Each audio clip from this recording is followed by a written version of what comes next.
యేసయ్యా యేసయ్యా నీ నామ ధ్యానం నే పాడేదా జీవితాంతం.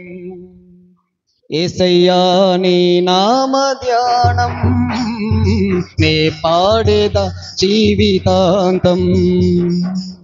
శోధన వేదన బాధలు కలిగిన, శోధన వేదన బాధలు కలిగిన నే పాడేదా శాంతి గీతం,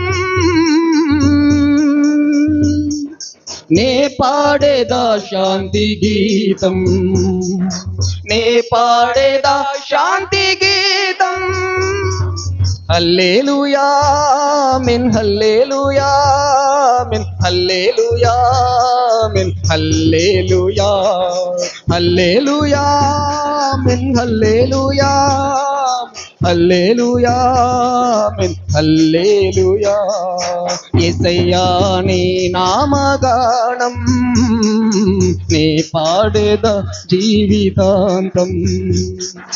నీ మాటే నా నోట పాటగా ప్రభువా, నీ మాటే నా బ్రతుకు బాటగా, నీ మాట నా నోట పాటగా ప్రభువా, నీ మాటే నా బ్రతుకు బాటగా.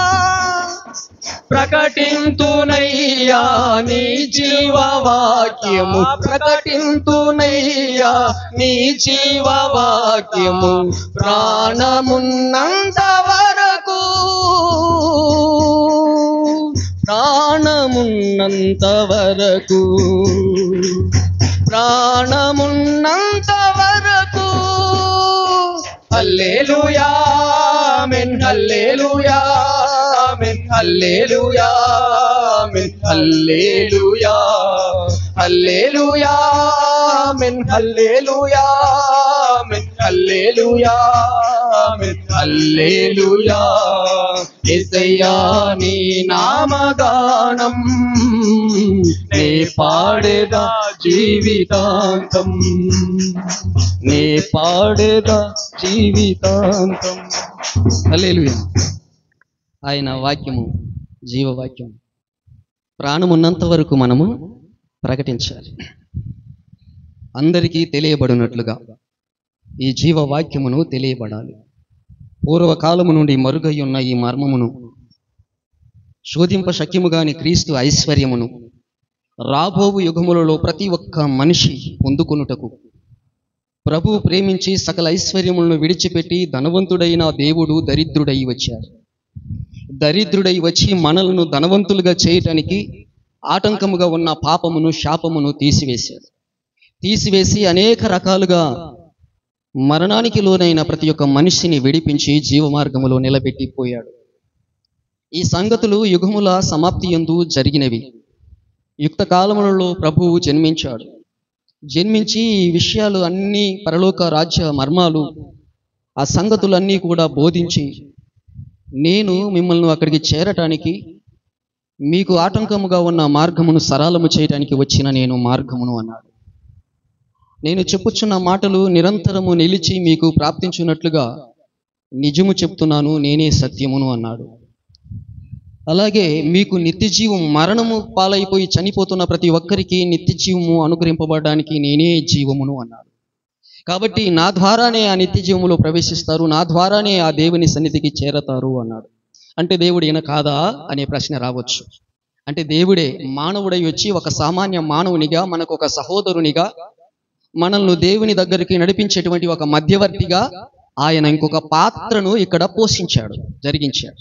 ఆ విధంగా చేస్తేనే మనము ఆ తండ్రి దగ్గరికి, ఆ దేవుని దగ్గరికి, ఈయన దగ్గరికైనా చేరగలం. ఆ ఏర్పాటు చేసి వెళ్ళాడు. ఈ మర్మం. కాబట్టి ఈ మర్మము తెలుసుకున్న ప్రతి ఒక్కరూ ఈయనే దేవుడు, ఈయనే మార్గము, ఈయనే సత్యము, ఈయనే జీవము, సమస్తము ఈయనే, ఈయన ద్వారానే సమస్తము కలిగి ఉన్నది ఏది ఈయన లేకుండా కలుగలేదు, ఈయనకు తెలియకుండా లేదు అని తెలుసుకుంటున్నారు. ఆయన ఆత్మ ద్వారా దేవుడు బయలుపరుస్తున్నారు. కనుక దేవా నీకు స్తోత్రములు అంటున్నారు, ప్రభువు అంటున్నాడు, దేవుడవు అంటున్నాడు, కాబట్టి రాజువు అంటున్నాడు. నిరంతరము పరిపాలన చేసి ప్రజలను క్షేమంగా కాపాడేటువంటి మహోన్నతుడివి, మహారాజువి అని తెలియచేయబడుతుంది. కాబట్టి ఈ సంగతులు మనము కొన్ని సంగతులు వరుస క్రమంలో కొన్ని తెలుసుకుంటూ ఉన్నాం. మరణం. రోమపత్రికలో మనకు తెలియచేయబడినట్లుగా 8వ అధ్యాయములో మొదటి వచనములో ఇలా చెప్పబడి ఉన్నది, క్రీస్తు యేసునందున్న వారికి ఏ శిక్ష విధియు లేదు. క్రీస్తు యేసునందు జీవమునిచ్చు ఆత్మ యొక్క నియమము పాప మరణముల నియమము నుండి నన్ను విడిపించెను. దేవుని స్తోత్రం, హల్లెలూయా. పాప మరణముల నియమము నుండి నన్ను విడిపించేసింది. ఏంటి? క్రీస్తు యేసునందు ఉన్న ఆత్మనిచ్చు జీవ నియమం, ఆత్మ యొక్క నియమం, జీవము అనే నియమం. క్రీస్తు యేసునందు జీవమునిచ్చు ఆత్మ యొక్క నియమం. ఆ నియమము మనల్ని విడిపిస్తుంది. ఈ నియమము మనము పాప మరణముల పాలయ్యున్న మనకు విడుదల కలుగ చేసి నిత్య జీవమునిచ్చేటువంటి నియమము. కాబట్టి ఈ నియమము మనము తెలుసుకుని ఆ నియమ ప్రకారముగా ఈ పాప మరణముల నుండి తప్పింపబడి లేదా బ్రతికింపబడి నిత్య జీవమును పొందుకోవాలంటే నిద్రపోకుండా వినాలా. ఆమె నిద్రపోతున్నాను, అప్పుడే నిద్రపోకుండా వింటేనే మనము ఆ నియమము తెలుసుకొని నియమం ప్రకారంగా పోరాడతాం, నియమం ప్రకారముగా జీవిస్తాం. అలా జీవించినప్పుడు మనము ఈ పాప మరణాలన్నీ తప్పించుకొని నిత్య జీవములోనికి ప్రవేశిస్తాం, లేకపోతే పోలేం కదా. ఒక రకము నేను పోయిన సందర్భంలో చెప్పా, ఒక రకమైన మరణం. ఏంటది? మాన ప్రాణాలు పోయే మరణం. ఒక రకం ఏంటి? మానం పోతే ప్రాణం పోయినట్లు. మొట్టమొదటి ఇద్దరు వ్యక్తులు అంటే హవ్వ, ఆదాం, ఇద్దరు ఒకే రోజు చనిపోయారు. మాన ప్రాణాలు పోయి దిగంబరులు అయిపోయినారు. చెట్ల దాటు వెళ్ళి దాక్కున్నారు, అంజూరు పాకులు కుట్టి కట్టుకున్నారు. అయినా ప్రయోజనం లేకుండా పోయింది. సృష్టించిన సృష్టికర్త వచ్చి వారికి చర్మపు చొక్కాయలు కుట్టించి తొడిగించి వాళ్ళ మాన ప్రాణమును కాపాడాడు, బ్రతికించాడు. ఆ విధంగా దేవునికి స్తోత్రం, హల్లెలూయా. అలా బ్రతికించాడు దేవుడు. ఇంకొక రకం మనం తెలుసుకుందాం ఈరోజు. అది ఏంటంటే ఎఫెసీయులకు రాసిన పత్రికలోనే ఉంది, ప్రకటన గ్రంథంలో కూడా మనకు తెలియచేయబడుచున్నది. 3వ అధ్యాయములో మనము మొదటి నుండి ప్రకటన గ్రంథంలో 3వ అధ్యాయంలో మనం చూద్దాం. ఈ ఎఫెసీ పత్రికలో 2వ అధ్యాయంలో మొదటి వచనమే, మీ పాపముల అపరాధముల చేతను పాపముల చేతను మీరు చచ్చిన వారై ఉన్నారు. ఇదొక రకం. ఏది మరణం? ఏది మరణం? అపరాధముల చేత పాపముల చేత చచ్చిన వారై ఉన్నారు. ఇది మరణం. ఏది మరణం? అపరాధముల చేత పాపముల చేత చచ్చి ఉన్నది మరణం. కాబట్టి ఈ మరణం నుండి తప్పించటానికే దేవుడు వచ్చాడు, యేసు ప్రభువారు వచ్చాడు. దేవుడు మానవునిగా జన్మించాడు. ఏ మరణం? అపరాధముల చేత పాపముల చేత చచ్చిన మరణం. ఇది మొదటి మరణం. ఏంటిది? మనం తెలుసుకున్నది ఒకటి దిగంబరులు అయిపోయినారు, మానం పోయి ప్రాణం పోయినంత అయింది, ఆ మరణం. ఇప్పుడు రెండవది అపరాధములు పాపములు మరణం ఇది. కాబట్టి ప్రకటన గ్రంథములో ఇక్కడ ఏమని చెప్తున్నాడు? జీవించుచున్నావన్న పేరు మాత్రం ఉన్నది కానీ నీవు మృతుడవే. చూసారా? పాప మరణములు ఎలాంటి? అపరాధముల ద్వారా పాపముల ద్వారా చనిపోయిన మరణం ఎలాంటిది? బ్రతికే ఉంటాము, బ్రతికున్నట్టే ఉంటాము. కానీ ఏంది వీళ్ళు చనిపోయినారు అంటున్నారు? ఏంది మేము బ్రతికే ఉంటాను అంటాడు. కానీ నువ్వు అనుకుంటున్నావు, కానీ దేవుని దృష్టికి, నీతి దృష్టికి, సత్యాని దృష్టికి అది మరణం. చూసారా? బ్రతికి ఉన్నావన్న పేరు మాత్రం ఉన్నది కానీ, లేదా జీవించుచున్నావన్న పేరు మాత్రం ఉన్నది కానీ నీవు మృతుడవే. ఎలా అంటే అపరాధములు చేస్తూ పాపములు చేస్తూ చచ్చిన వారై ఉన్నారు. తిమోతికి రాసిన మొదటి పత్రికలో 5వ అధ్యాయంలో 6వ వచనములో ఇలా చెప్పబడుచు ఉన్నది. ఏమని? సుఖభోగముల యందు ప్రవర్తించున్నది బ్రతికియుండియు చచ్చినదయ్యుండును. ఏమని? సుఖభోగముల యందు ప్రవర్తించున్నది బ్రతికియుండియు చచ్చినదయ్యుండును. దేవుని స్తోత్రం. మరణం ఏ విధమైందో ఒకసారి మనం జ్ఞాపకం చేసుకుంటున్నాం. అర్థమవుతుందా? వింటున్నారు కదా? సుఖభోగముల యందు ప్రవర్తించి అంటే పాపముల చేత అపరాధము, పాపము చేసి బ్రతుకుతున్నారు, అపరాధము చేసి బ్రతుకుతున్నారు. బ్రతుకుతున్నాము అన్న పేరు మాత్రం ఉంది కానీ చచ్చినటువంటి వారి లెక్కలోనికి వెళ్ళిపోయారు. దేవుని దృష్టికి సుఖభోగాలు అనుభవిస్తున్నారు, సుఖభోగముల యందు ప్రవర్తిస్తూ ఉన్నారు. ఆ సుఖభోగాలు చేస్తూ ఉండినది బ్రతికియుండియు చచ్చినదయ్యుండును అని తెలియచేయబడుచు. కాబట్టి మనము ఏ మరణానికి లోనై ఉన్నామో మనల్ని మనం పరీక్ష చేసుకుంటే తెలుస్తుంది. దిగంబరునై ఉన్నానా, లేదా వస్త్రములు ధరించిన వానిగా ఉన్నానా? తర్వాత పాపములు చేసి పాపము వలన వచ్చిన రాబడి, సంపాదించిన రాబడి, ఒకరిని దోసుకున్నది, ఆ, ఇదంతా తీసుకొని అనుభవిస్తూ వేరే వారు నష్టపోయేటట్టు చేసి, వేరే వారు చచ్చిపోయేటట్టు చేసి, నేను బ్రతుకుతున్నాను అనుకుంటున్నా ఈ మరణము సుఖభోగముల యందు ప్రవర్తించుకుంటూ బ్రతికి ఉన్నానని చెప్పుకుంటున్న మరణం జాబితాలో ఉన్నామా అనేది మనము తెలుసుకోవాలి.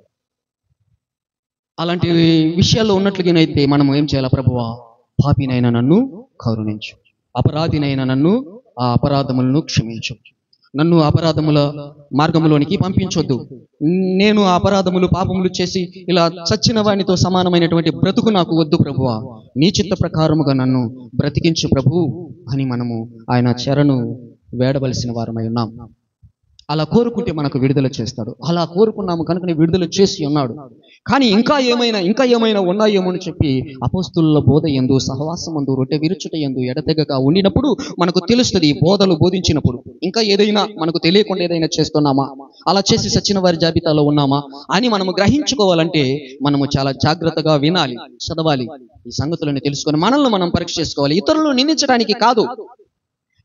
నిందించడానికి కాదు. ఒకవేళ ఇతరులు అదే స్థితిలో ఉంటే నిన్ను వలె నీ పొరుగు వారిని ప్రేమించమని చెప్పిన ప్రభు మాటను బట్టి మనం వాళ్ళను ప్రేమించి ఆ నష్టము నుంచి లేదా ఆ అపాయము నుండి, ఆ మరణము నుండి ఒకరిని అగ్నిలో నుంచి లాగినట్టు కొందరిని లాగి రక్షించగలిగేటువంటి ప్రయత్నము చేయాలి, కానీ నిందించటం కాదు.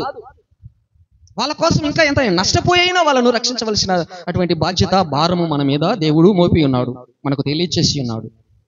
కనుక ఆ విధంగా రక్షించడానికి మనం పాటుపడాలి. కాబట్టి ఇలా పరీక్ష చేసుకుంటూ మనము క్రీస్తు సంపూర్ణతలోనికి పూర్ణులము అవుతూ అసంపూర్ణముగా ఉన్నవారిని సంపూర్ణులుగా చేసేటువంటి పని చేస్తూ ఉండాలి. ఈ క్రియలు మాత్రము చేయకూడదు. అయితే ఒకటి తెలుసుకుందాం ఇక్కడ. అపరాధముల చేత, పాపముల చేత చచ్చిన వారు క్రీస్తు మనల్ని బ్రతికిస్తున్నాడు, క్రీస్తు మనల్ని బ్రతికిస్తాడు అన్న సంగతిని తెలుసుకోవాలి. ఒక విషయము, ఒక సందర్భంలో యేసు ప్రభు వారు ఇలా చెప్తున్నాడు. లూకా సువార్త 15వ అధ్యాయము 11వ వచనం నుండి ఒక స్టోరీ చెప్పాడు యేసు ప్రభు వారు. ఆ స్టోరీలో మనము తెలుసుకుందాం. బ్రతికియుండియు సుఖభోగముల యందు, ఏమంటే సుఖభోగముల యందు ప్రవర్తించినది బ్రతికియుండియు చచ్చినదయ్యుండును. ఒకటి. రెండవది, మన పాపముల చేత లేదా మీ పాపముల చేత, మీ అపరాధముల చేతను, మీ పాపముల చేతను మీరు చచ్చిన వారై ఉన్నారు. ఎలాంటి అపరాధం, ఎలాంటిది పాపము, ఎలాంటి సుఖభోగములు అనేది అనుభవిస్తుంది.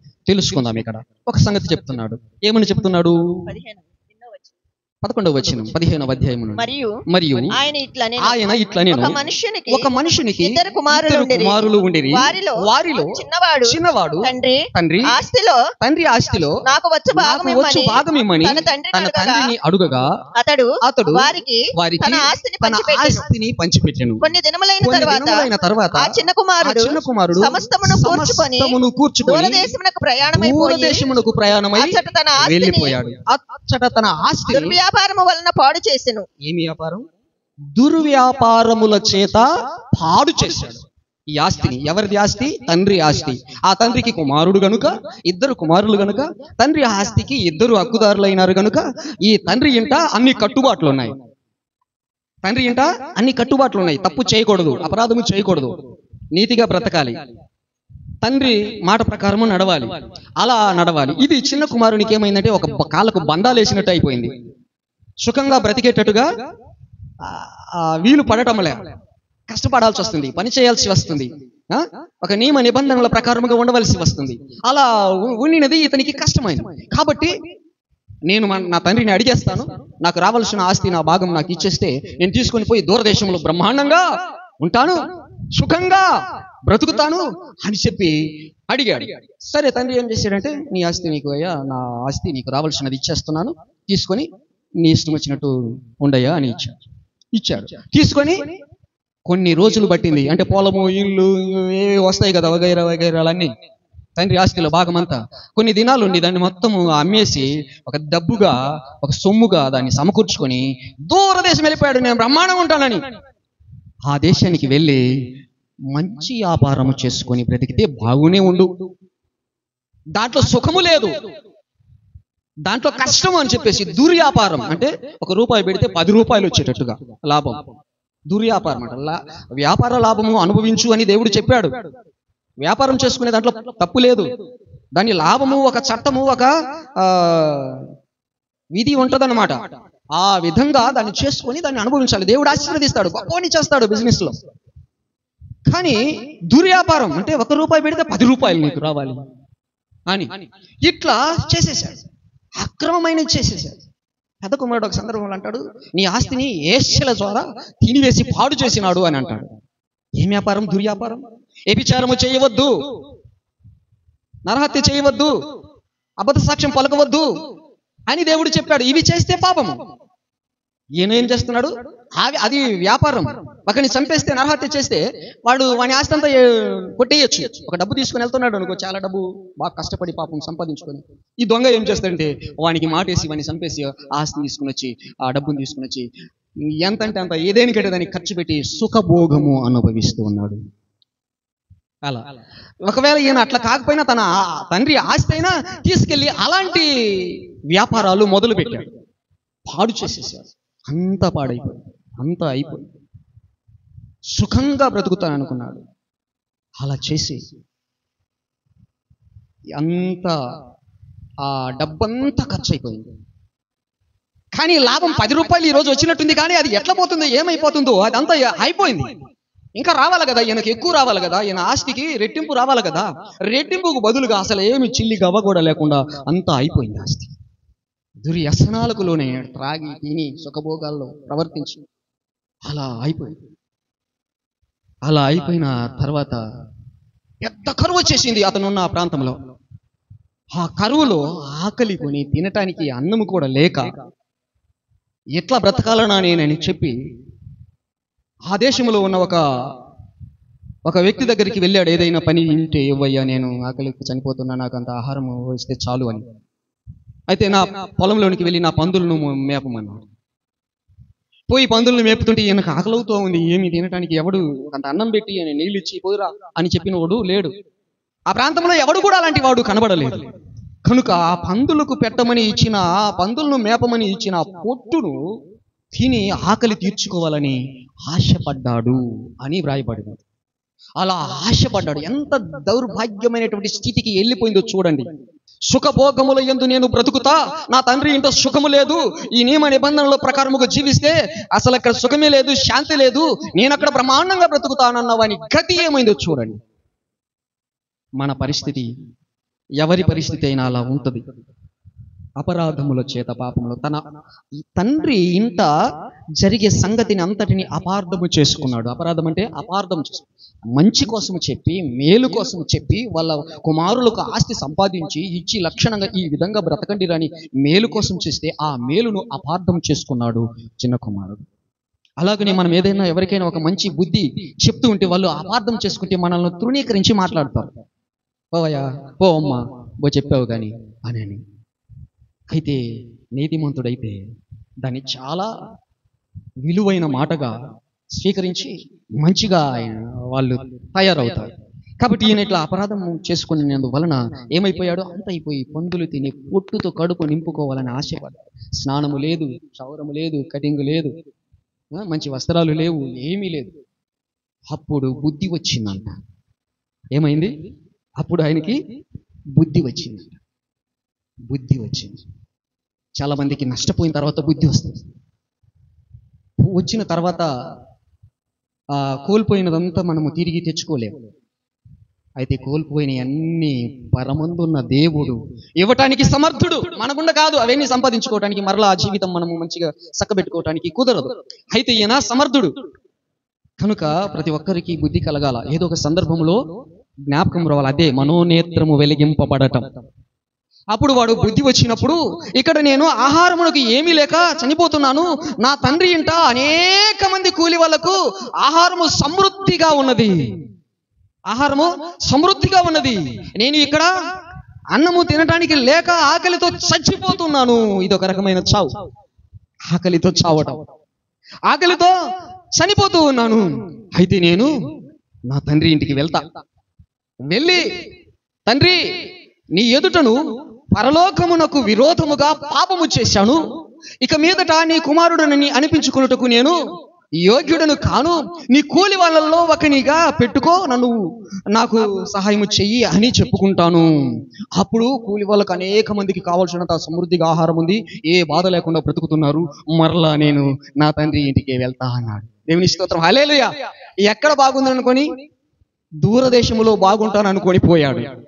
ఈ తండ్రి కట్టుబాట్లు లేకుండా ఉంటే నేను సుఖంగా బ్రతుకుతాను అనుకున్నాడు.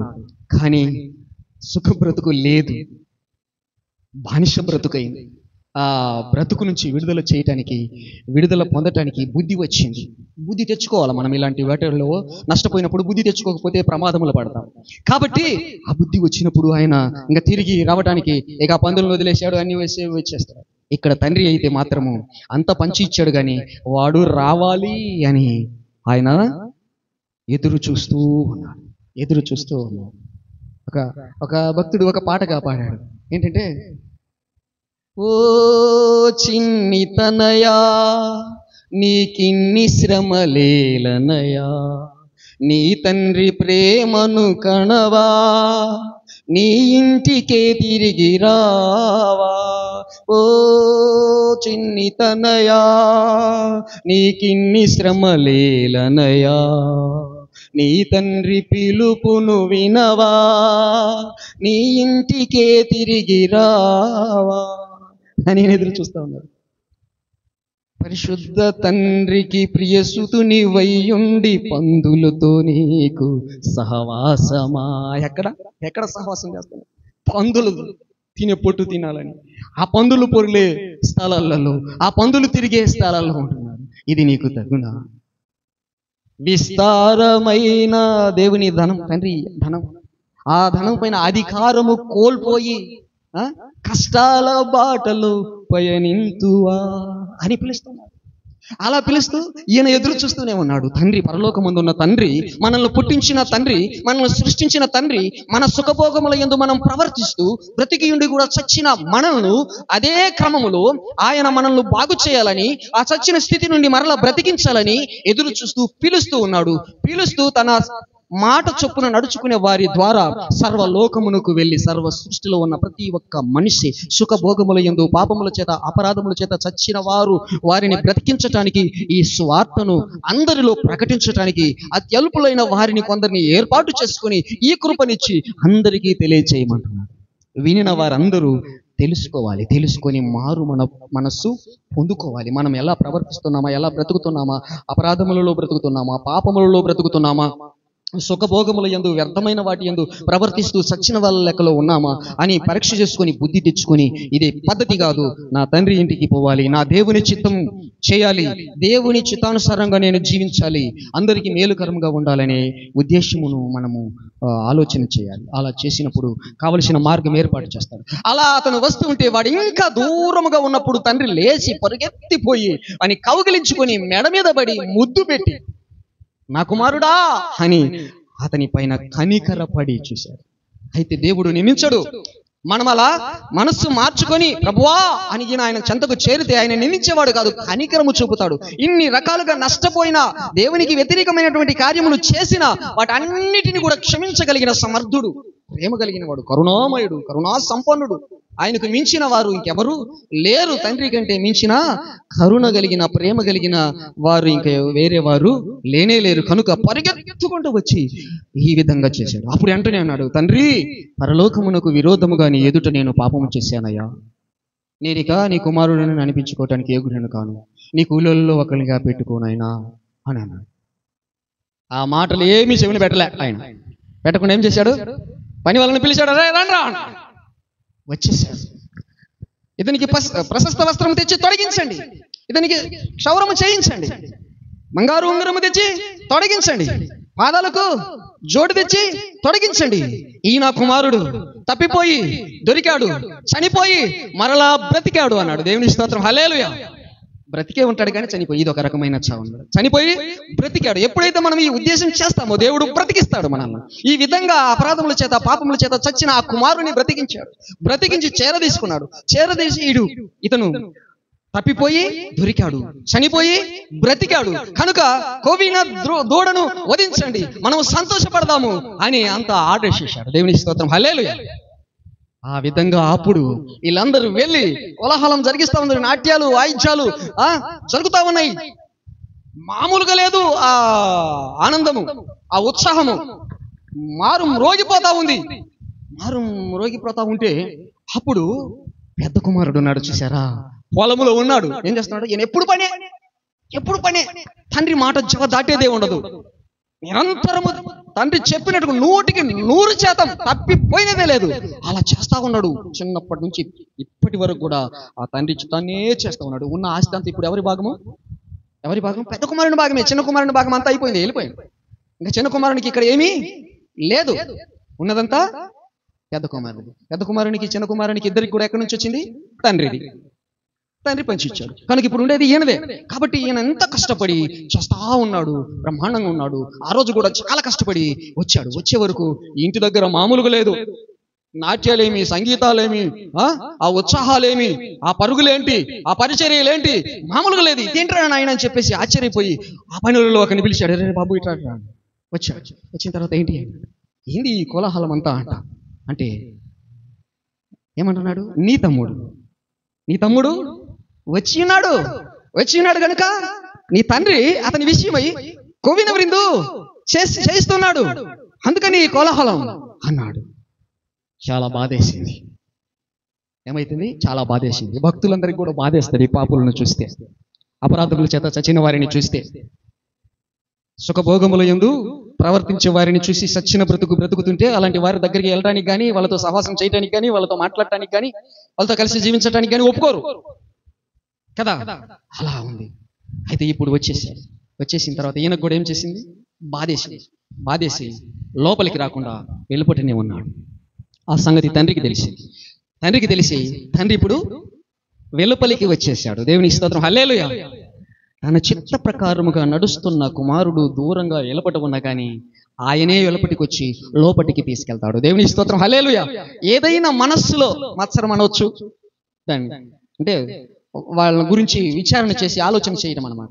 అలా ఉండినప్పుడు మనం కొద్దిగా పెడముఖం పెట్టుకుని అట్లా దూరంగా ఉన్నప్పుడు అప్పుడు తండ్రి వచ్చి చెప్పవలసిన సమాధానం చెప్తాడు. తండ్రి వెలుపలికి వచ్చి, నాయనా నువ్వేంది ఇక్కడ వెలుపట ఉన్నావు, లోపటికి రమ్మని పిలిస్తే ఏమన్నాడు?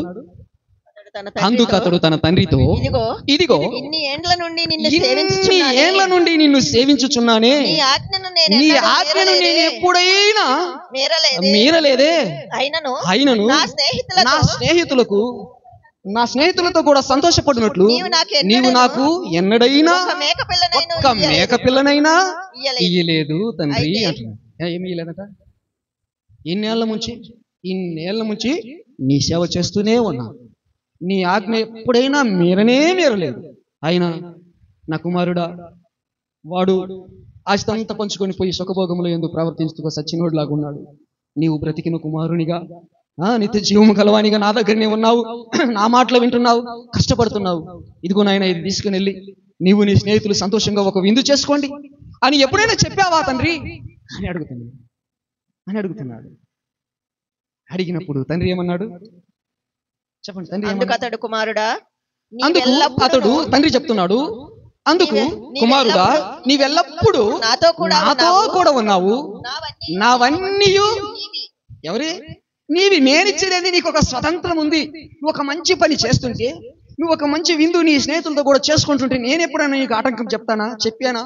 ఎప్పుడైనా ఒకసారి నువ్వు చేస్తుంటే నీవు ఇట్లా ఎందుకు చేశావు అని అడగలేదు కదా.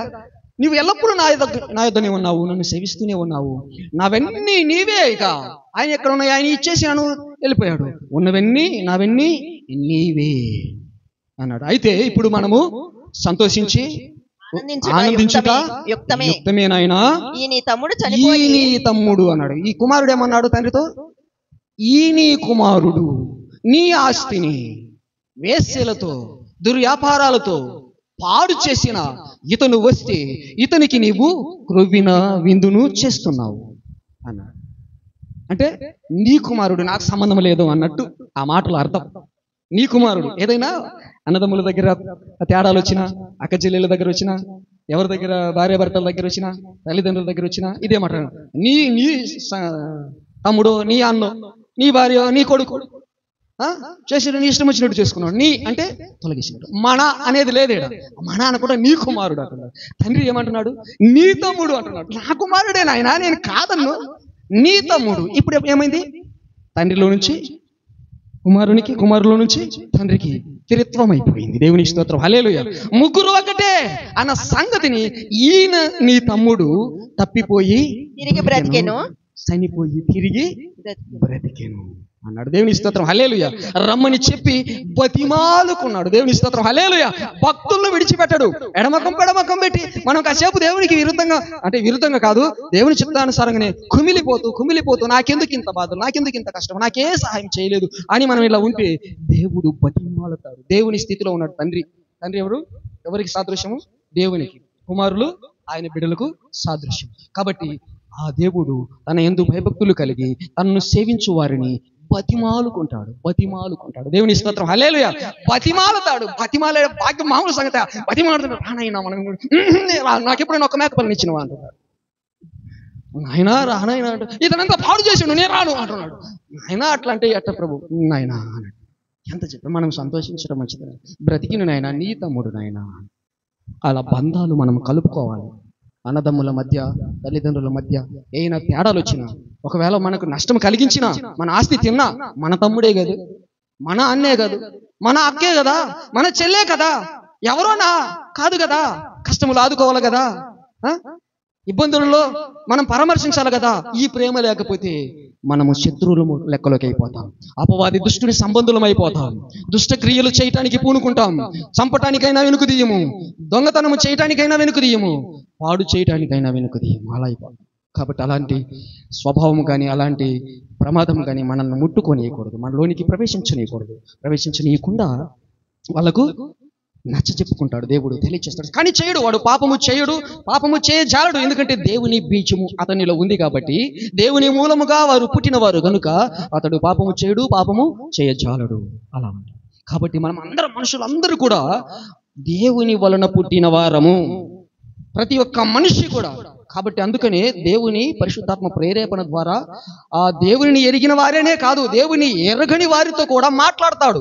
ప్రజలందరికీ ఉపయోగకరమైనటువంటి బోధలు ఏర్పాటు చేస్తాడు, బోధింపచేస్తాడు.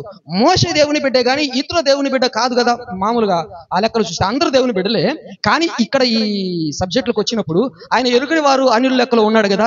అయితే మోషే మామ మోషేకు జ్ఞానము చెప్పాడు. దేవుని స్తోత్రం, హల్లెలూయా. చెప్పాడు కదా, మోషే నువ్వు చేసే పని మంచిది కాదయ్యా, ఇదిగో ఇట్లా చేసుకో.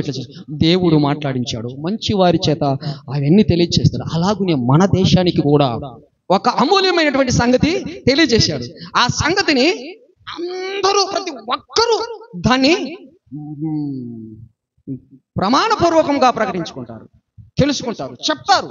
ప్రతి ఒక్కరూ, భారతదేశంలో ఉన్న ప్రతి ఒక్కరూ ఏ మాట చెప్తారు చెప్పండి? అందరూ చెప్పే మాట, అందరూ ఒప్పుకునే మాట.